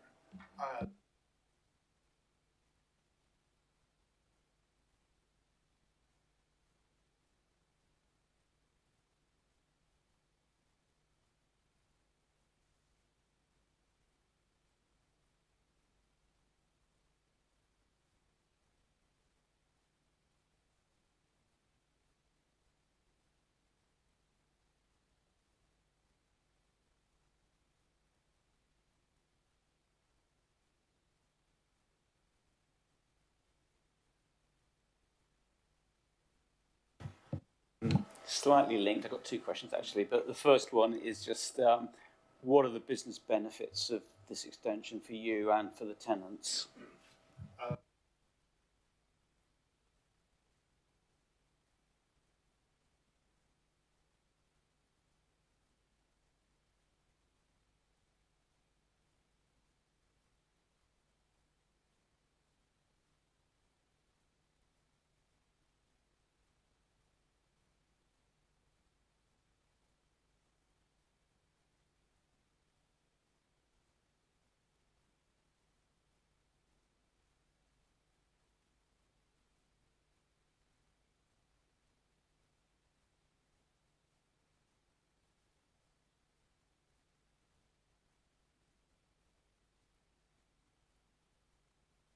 Second question was at the weekend I see, well, in fact the photos as well, there seems to be a skip at the back of the building on Stuston Road. Not skip, sorry, a container. Can I look at the photo first? It would be the aerial view. I think it looks like a container to me, and it looked like a container on Saturday. On Saturday? Yeah. You know, Which slide? I couldn't. The vets carried out, obviously vets being a clean and medical environment, the vets carried out a refurb period,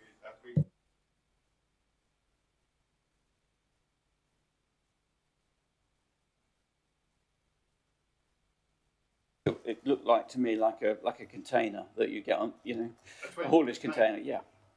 There was one there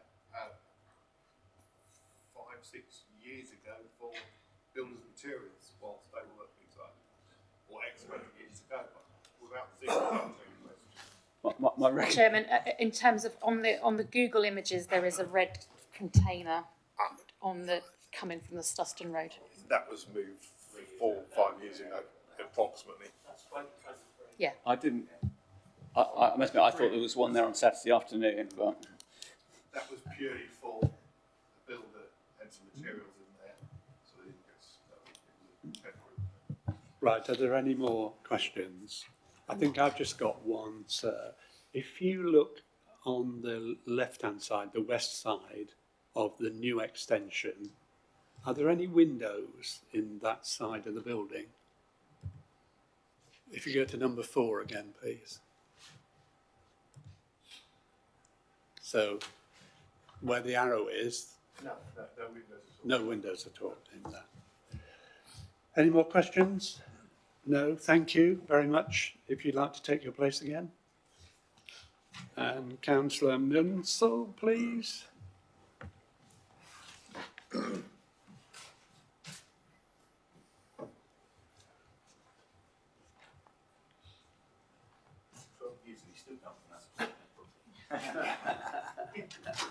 Do it deliberately.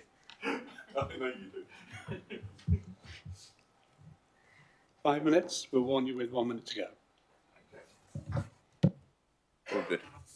Thank you very much, Chair. Thank you very much to the committee for bringing this to your DMC meeting. I'd like to concentrate on 3 points. First of all would be the impact on neighbours, the second is the need, and the third is the parking. I've been down to the site, I have looked on the site, and the actual junction itself is in between 2 of the major roads that come into this. So you've got Victoria Road coming in from the Skull End, and you've got the Stuffston Road coming in, which comes off of the main A140 from the south. So it is quite a busy junction there. So the only point of peace that the neighbours actually enjoy is their property and the garden to the side there. They've already given you details of that, so I won't go into doing that. I'd like to point out on need, there are several industrial units available in the town, both up Vince's Road and on this business park, which has been available now for 20 plus years, and they're still building that out. So whether or not we need any extra units is questionable. The third point is the parking. Now, if you look at the slide that's up there now, as to compared to the actual site plan that's been put up, what it doesn't show on the site plan, and it doesn't show particularly well on there, is the parking to the north of the site. If you can just bring up the other number 2. Yeah, if you look at where the line of the houses is in the top left-hand corner, there's a pavement that goes across there, and also there's a strip of grass of about 3 or 4 feet as well. So you're bringing that in there. Now, I've been to that Vets on numerous occasions, and parking in there, to be honest, is absolutely a nightmare. And trying to turn your vehicle to get out again is another nightmare. Now, if you take that piece out where the proposed site is, reversing and getting out of there is going to be difficult, and you cannot reverse onto Victoria Road. The Stuffston Road one has been blocked for some time, so you can't even go out there and go out that way. So looking at it, they've said that there's parking there for 8 cars, but I very much doubt if you could get 8 cars into that site. There's no marked bays whatsoever, and people tend to park wherever they can, and it is very, very, very difficult. Mr. Humphrey mentioned that the site of the old Methodist church along the side there is available for veterinary parking. Well, that may be true for staff, but certainly I've never been made aware of anybody being able to park there who is visiting the property. You would also have, of course, the expansion on the parking of the expansion to the vets and the clothes shop, which is another thing that kind of, looking through the plans I looked at and didn't quite understand. I think this application, to be honest with you, is somewhat premature. If you look at your recommendations, they're asking you to approve an application with approved, but the conditions are that there's approved plans. Well, what does that mean? Use. You don't know what it's going to be used for. We've heard the applicant say that the use could be for the clothes shop or for the vet or for both. The plans this morning seem to suggest that there's a kind of moving of the internals to make the vets larger and move the shop across. If that's the case, okay. But use is a very important term, because at any time, either of the buildings could become available, and you could have, indeed, it could be sold. The site could be sold, and then you could have close up to the boundary of the site a situation where you have a manufacturing industry or some kind of development there that actually has noise or pollution. So without a use condition, it doesn't make sense to me. And the number 4 is on your recommendations. There is parking. Now, if the bays were marked out and you could demonstrate how the parking is included and how it's turning. Yeah, and if you could demonstrate that the turning circle for the vehicles was adequate, I think that would go a long way. But at the moment, I don't think the application is fit for consideration. Thank you, Chair. One of the things I was going to come to later, and we can check this now while Graham's there, is this is Class E, and what our recommendation was going to be that this application would be for Class E. If anything else comes in that's not Class E, then they would have to reapply. And I think you said that was something that we could do. Yeah, I think the intended condition for use is to restrict the sites to 2 units of Class E only, because obviously it's 2 units. Class E is quite broad in its range, so that can be, I've got the list from various retail or services, and there's a whole range of things sat within E use class. But absolutely, the proposed condition is to restrict it to 2 units of Class E. Do remember that it's an existing building, an existing commercial use of Class E, which is unrestricted. So that current site can operate as a E use class within all those ranges of E. The parking's unrestricted, the hours of use are unrestricted. So you are looking at an extension of an existing Yes, I agree. site. Yeah. So no more questions. Thank you, Graham. Oh, Jim. It's actually Tracy. Can we leave that and we'll get rid of, sorry, not get rid of Graham. I did not mean that. He loves me really. Friend. So we're out of public speaking. We're going to go to members. So Jim, want to ask you a question? This does significantly change the existing premises.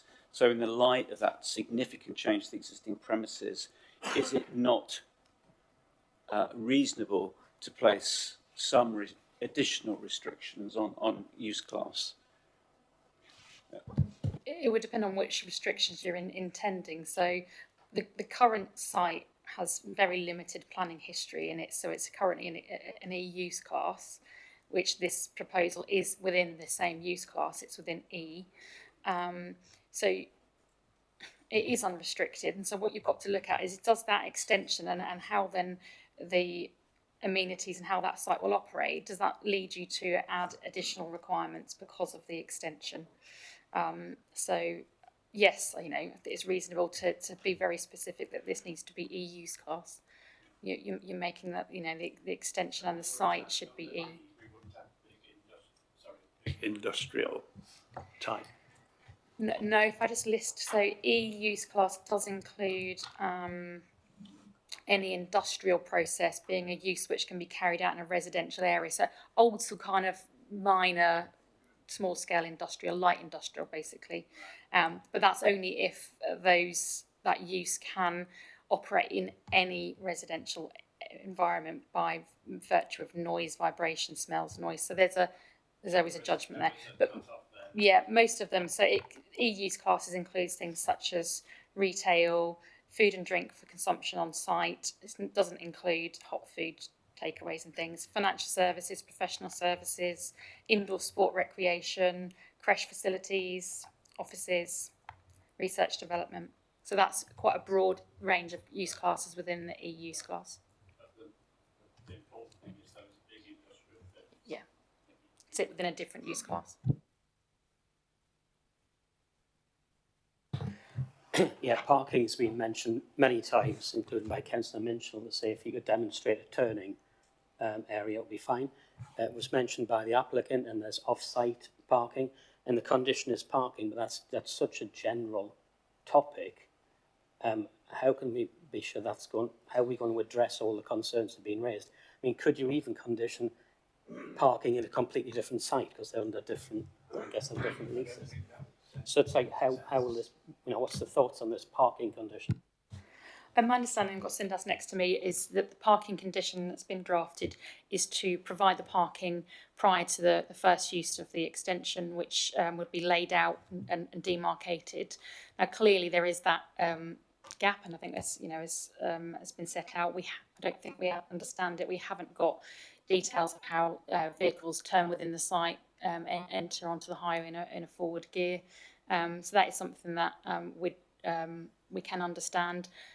I think the reason it hasn't been sought and pushed is because I say you've got existing car parking arrangements, you're extending off of an existing building with existing parking situation.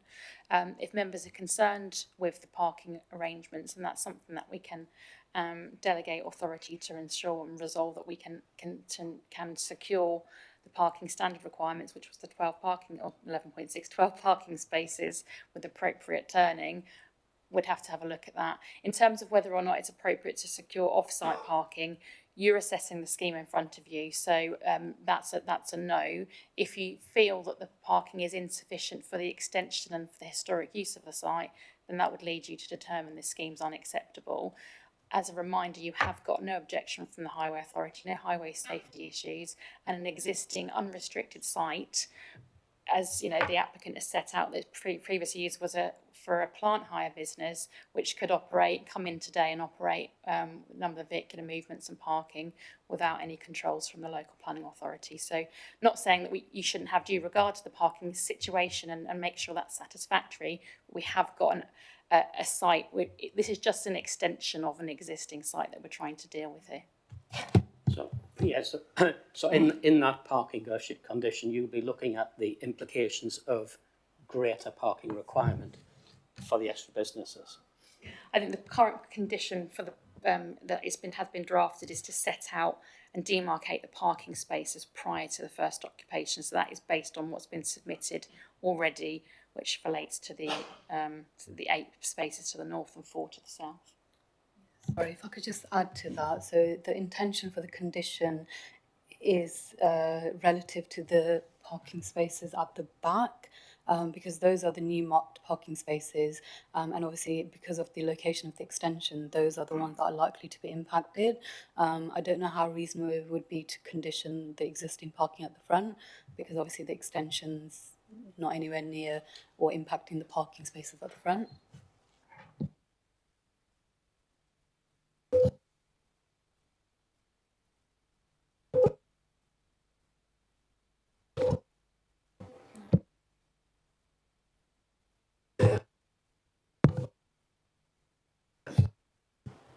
Sorry, it's already been mentioned by Tracy a minute ago, but I just wanted to reinforce it really. The NCC Highways comment at 4.1, there was no objection subject to condition requiring the parking and turning to be laid out prior to first occupation of the proposed development. So we've got it conditioned. We can't condition, in my opinion, the existing parking spaces, but we can condition the new ones, and we've got that in the conditions.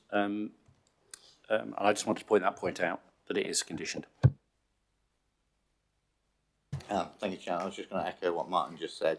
Obviously, the parking is there. We can't obviously go out the front and make them kind of change all the front of the parking. So my understanding is the 4 parking spaces out the back. One question I would ask is, one of those going to be a disabled parking spot? Because obviously all new applications are required to carry a disabled parking spot of some kind, or numerous disabled parking spots. It hasn't been specified, but we could request that.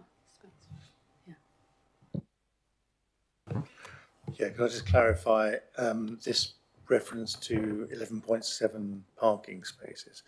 Is that based on the footprint of the size of the extension or the size of the total premises? The total footprint of the building, inclusive. So would it be right in thinking that actually the number of parking spaces that need to be laid out, as required by the Highway Authority, relates only to the size of the new extension? Yeah, correct. Obviously, we've looked at, is there sufficient parking across the entire site? But yes, absolutely, this application only relates to the extension and therefore commensurate an amount of parking spaces for that. Yeah, so that's correct. But therefore, I'm thinking that we absolutely do not have to interfere with the existing parking at the front. It's simply a matter of making sure that at the back, these new spaces are laid out. I think that's what you were referring to, Councillor Hooton. Yeah.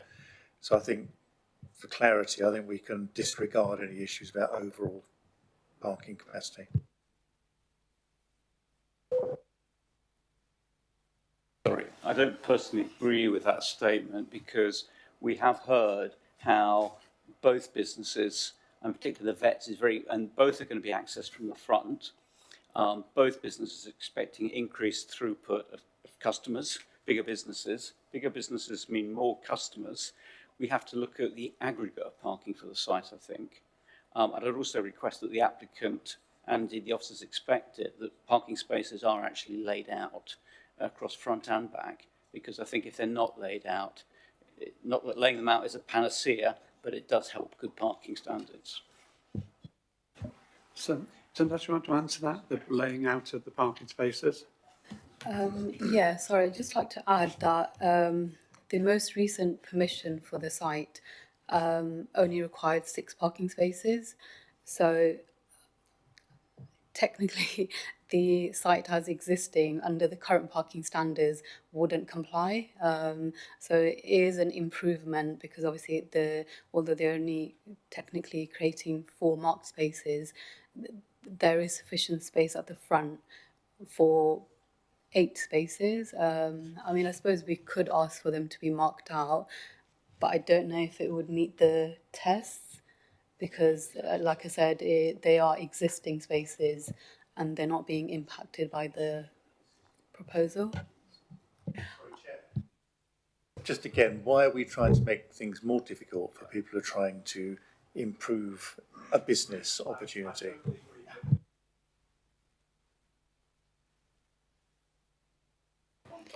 I think in light of the existing business and existing parking, I don't think it would meet the tests to be necessary for this scheme in terms of the extension to mark out existing parking. So I think the condition, as Sundar suggested, does relate to the parking to the rear. Notwithstanding that, obviously we can have a conversation with the applicant if he's prepared to mark that out, but we couldn't require it by condition.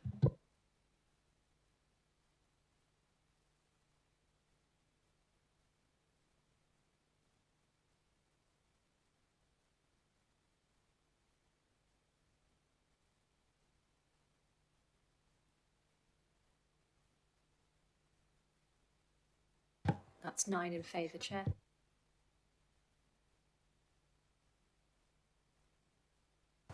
And 1 abstention, Chair.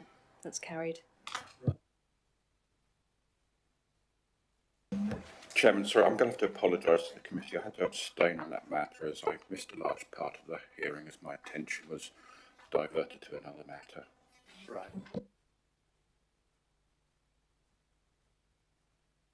We could quickly go to planning appeals with 3 new ones come in: Boringland, Wyndham and Yelverton. Planning appeal decisions 1, 2, 3, 4, 3 dismissed and 1 allowed. Chairman, if I can just the appeal decisions for noting, just to advise the committee, any appeals currently on hand that are yet determined, undetermined by the inspectorate, the council will have to update the planning inspectorate on the MPPF and the implications for that. So just as a reminder, the inspector will determine in line with the current policies, which include the MPPF as a material consideration. So even though they went in before, he will be bound by the 2026. Yeah, so anything that's not currently already been sent to us by the planning inspectorate, they will ask us for comments. We've taken that on a couple already. We're getting 5 working days in which to comment on the implications of that, so we do have a quick turnaround. So we will be doing that as a matter of course when we are asked by the planning inspectorate. Do we have to give information to the inspector about what we think about 2026, or it just... Yes, so the inspector will write to us on any undetermined appeal and ask for our view on the implications of the revised MPPF. Right. So that may be that there are limited, or we may need to pick up particular points. But the inspector will assess that themselves as well, and they will invite the other side to comment too. So again, 2026, gents, is right front and centre of it all, and everything we've done or will be doing. Tracy, just a specific on that, what's the timetable for responding to the inspector, and will your comments on each appeal be in the public domain? Yes, so any appeal commentary, any appeal documents that we've got on the website for the individual planning application. So far, when we've received 2 already, the inspector is giving us 5 days to comment, so very short turnaround. So the next week? Yeah. So they're obviously periodically writing to us on individuals, so we don't have to respond until they write to us. But you only have 5 days in which to respond when they ask you the question. So.